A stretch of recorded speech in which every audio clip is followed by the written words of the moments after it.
Fumbah, I just see you over there, like trying not to step on any eggshells. I'm trying hard, bro. There's some things we can talk about it. We don't have to talk about it. I mean, if you guys want to talk about it, we can talk about it. Bro, I'm trying really hard.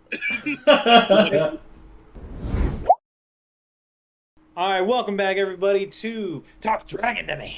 This is the fourth episode of the House of Dragon limited series by HBO Max, and it was the most Game of Thronesy episode we've had so far, I would say. What Oh do you yeah, guys think?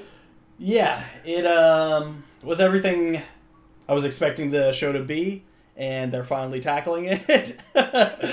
So yeah, definitely an uncomfortable watch, but I really like the fallout and the events that are unfolding now, and it's going to be interesting to see how it just changes the whole world building. Yeah, yeah, yeah, yeah. What did you Yeah. think? Yeah, man. This this episode definitely really took me by surprise. I shouldn't have been surprised, but George R. R. Martin really knows how to just like pull out all the stops when it comes to this. Um, yeah, I think that this subject matter is intense. I also think the implications going forward are very interesting. And it tackles the issue I had with Rhaenyra in terms of her being too much of a like too in line with an archetypal character. So this decision that he made kind of evades that. So it's like, okay, that's great. The thing that made that possible is awful, but that's fine. Overall, I think the episode's good, but we can talk more about it like later and as we discuss. Fumbah, I just see you over there, like trying not to step on any eggshells. I'm trying hard, bro. There's some things we can talk about it. We don't have to talk about it. I mean, if you guys want to talk about it, we can talk about it. Bro, I'm trying really hard. I feel like with Rhaenyra, they're making a lot of very, very strong choices with her, and from what I understand, this is very like accurate to like the source material. Does have a very strong personality. I think she has to deal with like a lot of the fear of like being stepped over, right? Yeah. And trying to deal with that all along with while trying to like find a person that she can partner with that's not going to just be like want her for like her title and the throne that she will have power of. I really liked the beginning bit where like it was like a really old man and then like a 14-year-old boy who was like, I would like to marry you. And she was like, really? Really? You know? It like I was like I do love how like there wasn't just like a middle of the road like person that was just like a normal looking dude who was like still worthy to marry a fucking queen. Yeah. And then like, but no, there was just like old men or children. And I thought that was like interesting and somewhat comedic of an angle to go with in the very beginning of the episode. Yeah, for I mean, sure. it definitely does highlight the dilemma that has because it's just she doesn't have any choice in anything that she's doing. I mean, to a certain degree, she gets to choose her suitors, but clearly, based on what you're saying, she doesn't because everyone there is only there for one thing, which is for her throne and her power, and potentially her dragons. Not even her. Taking That's the sad part. really, it's just not it has nothing to do with her. It's just what she can allow for their title and their kingdom, right? So, yeah, it's a hard position to be in. Granted, also she's like what, like 20 now, maybe like 19 while this is happening, so she's extremely young and dealing with these circumstances. So that being said, it really does showcase like where her frustrations lie and how like it explains a lot of her actions in this episode.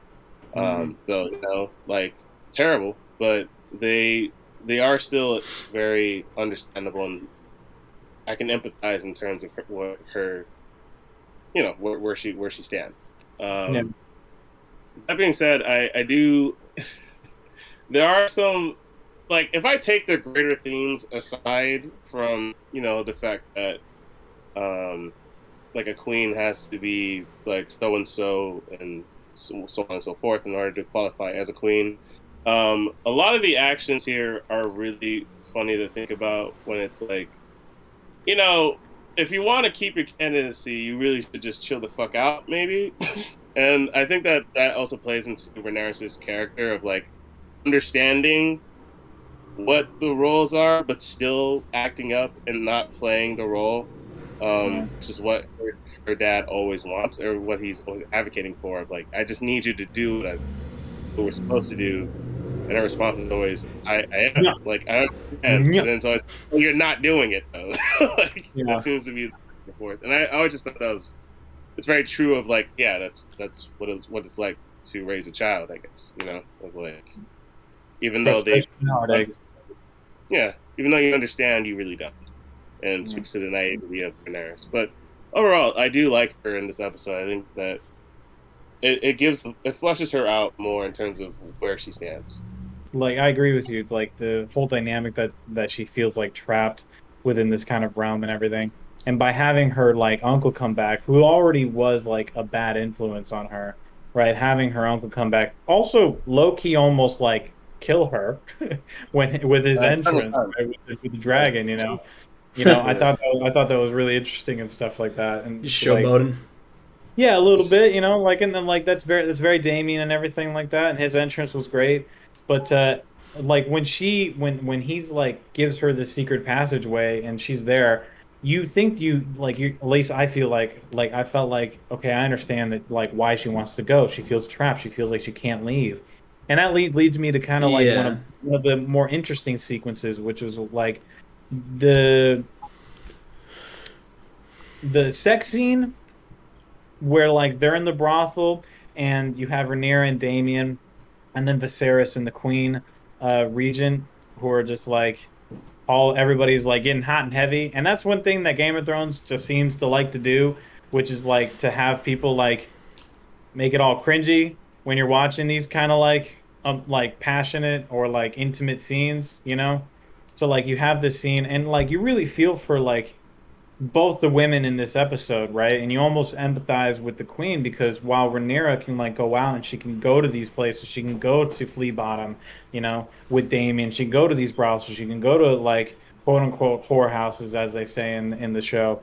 You know, she's very much stuck within the Red Keep. She can't leave the Red Keep, you know, and when she's called upon at a late hour, she has to answer the call of the king, you know, and that's, she doesn't have an if, ands, or but of it. You know, she's very much trapped within the walls of the castle. And I think the production design of the show is really demonstrating like, no, like there's bars on the window and everything. She's very much trapped within the Red Keep. So that parallel action, that parallel scene that they did between the two of them, between Damien and Rhaenyra, and then the Viserys and the Queen, was really interesting. Creepy, obviously, and kind of like makes the hair on the back of your neck stand up. But I think it was very powerful in like what it was trying to kind of portray. It's like these are women that ultimately have the same story. They're trapped. Yeah, exactly. Within this castle. You know? I mean, that's what was interesting too when Alicent was telling her, she's like, "Oh, I'm so jealous of you. You get to." It's like, "Oh, it's not so bad having all these suitors," you know. And then in the very next breath, she was like complaining about being queen. Like it goes both ways. Like this illusion of power isn't what it seems, especially for women during like in this world and like in like past times, you know. But that's the thing too, where it's like, I think there's like this Venn diagram where Rhaenyra kind of is in the middle of like Alicent and Daemon, where it totally makes sense why Rhaenyra went with Daemon, because he's the only other person in the family that she can relate to on a level where it's like he doesn't want to be a part of this family. He is kind of an outlier, and she feels that same way too. But would she have felt that same way if she was a man? We don't know. It did for Daemon, but with her, it definitely stems from the lack of power or like understanding she receives because she is a woman in this world. And he literally, Viserys tells her that too, like where in that line where she's like, things would have been different. I could have like wed whoever I wanted and have as many bastard children as I wanted if I was a man. He's like, yup. He just told her, it's like, yup, you're right. There's nothing you can do about it. You were born a woman. I think like this whole episode really concentrated. That's why like the first half I get what it was building up, like uncomfortable sex scene and everything. But I guess my complaint I was telling Eddie earlier was like kind of it didn't feel like a real world to me. Where Game of Thrones, whenever they go to the cities, it feels real and like just a lot more dense. It feels lived in, you know? This world didn't feel lived in to me in terms of the production design and, like, the people. It felt like a show for Rhaenyra when she went out. And yeah, there was a show too, but I mean just, like, everything happening in front of her. It felt way too...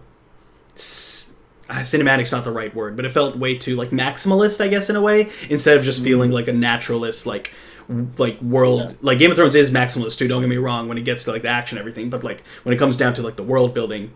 It feels like people live living here. In Fleet Bottom. Exactly. Yeah. But I definitely feel that. I mean, I always took it in the sense of like when he said it was like a performance to her. That's what it was presented like.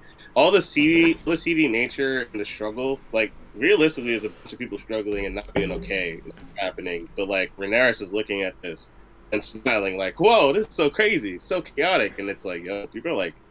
Not okay here. So yeah, like, it's actually very interesting, and it speaks to me volumes of again her naivety, but also just how captive she must feel in the sense of in the middle of this chaos that she's literally just dragged into. Not only does she like find enjoyment in it, but she embraces it by like also adding to the chaos of like I'm gonna take this thing and toss it, motherfucker, and then run away. It's like she clearly. She really, it's a performance for her, and she wants to be a part of it. Exactly. Like she got a high from that, from going out, and everything. Yeah. And you see that first in like when Daemon pulls away, she wants more. But like that's the thing too with groomers and like from a point of like power, that's what power is. That's what abuse is. You need power to abuse it, and that's what Daemon was doing there. And he got her on such a high where she kind of just went straight to the knight. I forgot his name. Like. I don't know. I just thought it was a very interesting like string of events. Like after Daemon, she goes there, and then the fallout for like the second half was. I thought that was like really well done. Yeah. That whole bit with the knight was very very peculiar to witness because, like he says no. Exactly, and that's what you see too. She's abusing some sort of power too, and like. Yeah. These people are all the same. Even if she's not shitty now, she will become shitty being around these people and power and like the Targaryens, and that's what this episode was hammering down. Yeah, I agree with that. That makes a lot of sense, man. Because watching that scene, I couldn't tell like how to feel other than just like I am wildly uncomfortable. Exactly. It's like she's just gonna become everything she hates. Like that's just what it feels like. Yeah. Because I feel like for her, she was feeling like this was like great sex where it was like consensual. Like in her mind, you looking at her, because especially like the next scene that they share together, which is like just as creepy because like you hear him say no, and you look at him and he's like he's letting her take the armor off. Exactly, dude. He's not taking it off, right? Yeah. So the next scene that they have together, she's like, "Come here, and it's just like. It's just so cringy. It's so creepy, and it's like she doesn't see it because she's blinded by it, Mm-hmm. But it's very much creepy. But that's what George R. R. Martin's great at, dude. Creating such a flawed character that you can follow, and like, I don't now they're really that's like Fumbah completely like they break the archetype here and like make her like as not as unlikable obviously, but like they're planting those seeds of like, yes, she's a Targaryen. You're not supposed to be with her all the way. Like, I don't know. It's just the writing's getting pretty good. Yeah. Good. And I will say, like, again, it just keeps like it never broke away from the fact of like she's living in like a play of her own design of like her going and seeing the town and then going to this man whose job is to protect her, then forcing him to have sex with her. She's like giggling and having a good time, like this is her fairy tale type bullshit. And even it's framed like it's sort of romantic because it's like a power fantasy for her too. Because like what do you say? It's like we Targaryens, we take what we want when we want, and she's like, "Fuck yeah, I feel that," and she does that the next scene. She does that because she couldn't like, it's she literally carries the lesson that Daemon was about to teach her and puts that onto the knight. And it's crazy. It's really dark. Yeah. But yeah, no, it definitely just showcases just another side of Rhaenyra where it's like, you know what? Yeah, you You're a similar to Targaryen. you're about, Yeah. it's like, yeah, you're about to be a bad person, and Power. I mean, and like the old saying is true. Power, absolute power corrupts absolutely. And like yeah, in the beginning of the show, you see like she's a kid in the beginning of the show, and now it's been like 5 years since the beginning of the show, right? And mm-hmm. she's grown up, from that time, and it's Is she, how old is she's she? she Is she? she's a, I think she's like 18 or like 16 or something like that at this Yeah, point. She's yeah, it's I yeah, think now like she like the whole facade of like her innocence is kind of being like washed away as it were, and especially and I think that's what this episode was about was Hmm. washing away of that just a portion of her innocence and like, you know the fact that like she knows that she can that she's going to have this unlimited power over the realm, right? That she is the sayer of the law and the law is like her word, right? That's a lot of power for a teenager to be given, Yeah. and I yeah. feel like a great example of what that can look like is Joffrey. Joffrey. Joshua, Joffrey. that motherfucker. Yeah, she You could be know, the next Joker, but she might not be because she fucked up. Because I mean, abusing her power the way she did, without understanding the implications of her, unfortunately, living in a man's world, like she can't do shit like that being a woman because Mm. that puts negative light on her. So she's trying to live as though she was a man in that moment, Yeah. but it's like instantly told like, hey, you are a woman, you can't just be doing shit like that. Not even in the sense of like it's just wrong to do that, it's just you can't do that.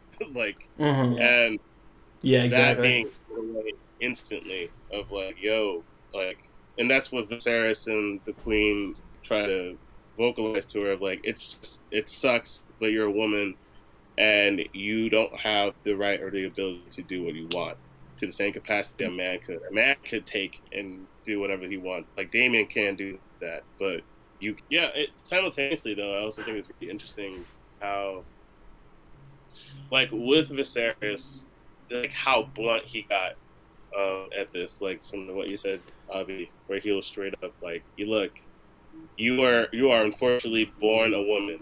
And you don't get to do what you want, but I'm still trying to make sure you like you can win." Yeah. And that being supported by a lie, where Rhaenyra is just like, "Yeah, I didn't do anything," but it's like you clearly did. Like, Yeah. and I think She something swore that's on her mother. interesting.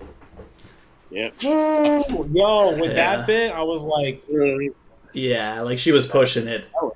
your that was mom? wild.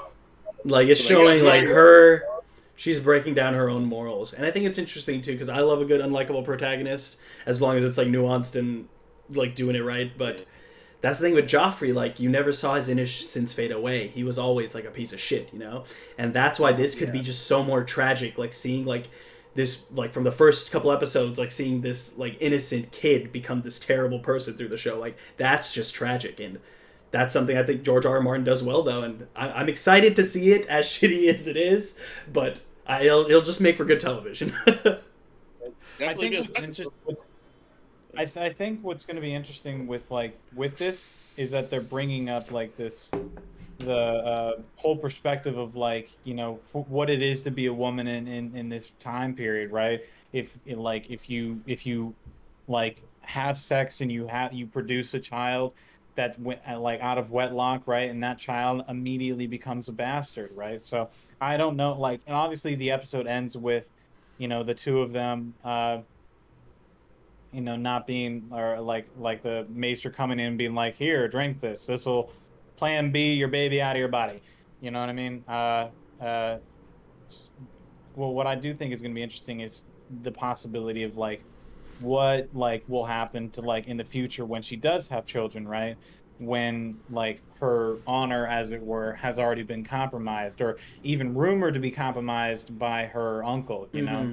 I think that's something that at least that's what they're preluding to, that's going to be a major struggle for the second half of the series. For At least sure. it's what my prediction is Dude, one of the looking at. craziest parts is like Damon didn't even try to hide it. He's like, just give me Oh, your daughter's hand. Like that's it. Like, That's some that was insane wild. characterization though. Like any other normal character would be like hiding it. He's like, yeah, it happened. I want to marry your daughter. I was like, what? Yo, that was so crazy. He was on the floor. Yeah, that's what I'm saying. Like he's already down at the ground. The king could kill him, and he's still just going at it. Like yeah. it's nuts. Matt Smith is fucking killing it in the show, man. He is Dude. like probably my favorite casting choice. Like just incredible. He is. Yeah, he's amazing. Like Damon is a very interesting character, and I feel like Matt Stone is he's killing it right now. And yeah, no, that whole scene was just wild. I mean, him in this whole episode was just wild. It was just like, yo, I don't know what's going on with you, dog. Yeah, like he showed up too with the crown and everything on his head. I'm like, oh, is it about to go down right now? Like, okay, no. Then he's like, no, I give everything to you, all the crab town, whatever. So it's like he's definitely up to something, and it's like, was this his plan, just to use Rhaenyra to get in the situation, or like, because like that's the thing, like he backed away, like there was Yeah. something in him that backed away. And it's like that's the thing I'm talking about with these like morally great characters. They're doing shitty things, but they're like still oddly human at the core. Like Right. But what was crazy was like he backed away, but then immediately followed it up with like, let me marry your daughter. yeah, exactly. Let me marry my-" Like, it's just like, well, what the? Like, what do you fuck, want, dude? know? What do you want? Yeah, exactly. It's like it's so confusing with this character, and I don't even think the character fully knows what he wants at this point. Yeah. So, I don't know. I'm really excited to see where that goes. One thing I always thought was interesting about this episode is the characterization of Otto Hightower. Mm-hmm. Because it, to me at least, it put into question how conniving this person was. Where it's just like, are you a conniving person, or are you just really down for the crown?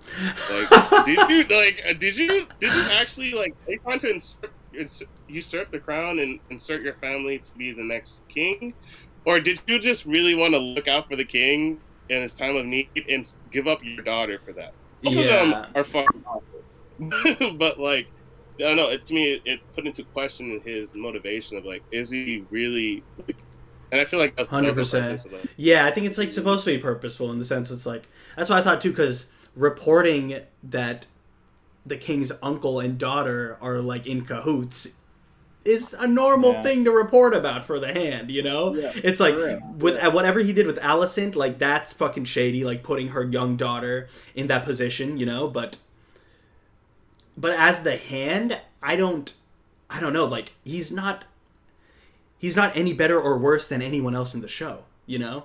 Exactly. Yeah. In actuality, like he's not doing. He's just anything. wanting the throne, you know? He's gonna do whatever he can to get it. I like that line too, where Viserys, it's like everyone works here for self-interest. Like that's how it goes down, and it's like that's true. He's self-aware about that, but and then that's the thing too, where I felt a little weird about it, where Rhaenyra was like, "All right, I'll marry the dude you told me to marry, but you have to do this one thing for me, basically." Or it's like you have to do it for yourself, and the next scene he's like, "Fuck you, Otto." I'm like, "All right, come on, like take it a little slower." Yeah. Well, I think it was just funny because again, it just shows like a breakdown of Rhaenyra's morals, because it's just like, yo, what benefit do you have of getting rid of him other than like him exposing you for doing some wild shit? Yeah, it's like Viserys is getting pulled every direction too. Like it feels like his time is running short. Like the tension for his character, his arc feels like it's coming to a close. Like he's gonna break and that's it. Whether it's death or just he quits, I don't know. But I think he's felt the ting of death for quite some time, and I think that's the thing that's been like bothering him for so long, is that like his wife, his partner in life, the original queen, his original wife, is like that he killed ultimately for his son. That's all gone, right? And like the fact that he's lost now 2 of his fingers, which they really subtly put that into the show. I thought that was a really lovely touch that's kind of progressed throughout the episodes. It was just a finger prick in the first episode. It was just this finger in like the second episode, and then like all of a sudden now we're at the fourth episode. Two fingers are gone. Oh wait, By the really? end Have of they? this, I didn't notice Yeah, that. they were yeah, like totally black. his hands are like Yeah, these two fingers are missing, so he just has three fingers on this hand. Interesting. He's Yeah. literally just falling apart. Yeah, yeah, and I the mean- chair is the chair is killing him. You know. That's I think crazy. like the bad omens with the chair are kind of, getting too much for him, and it's the weight of his father, I think, is also like trying to maintain the peace, right, and not to get into war. I think is weighing very heavily on him.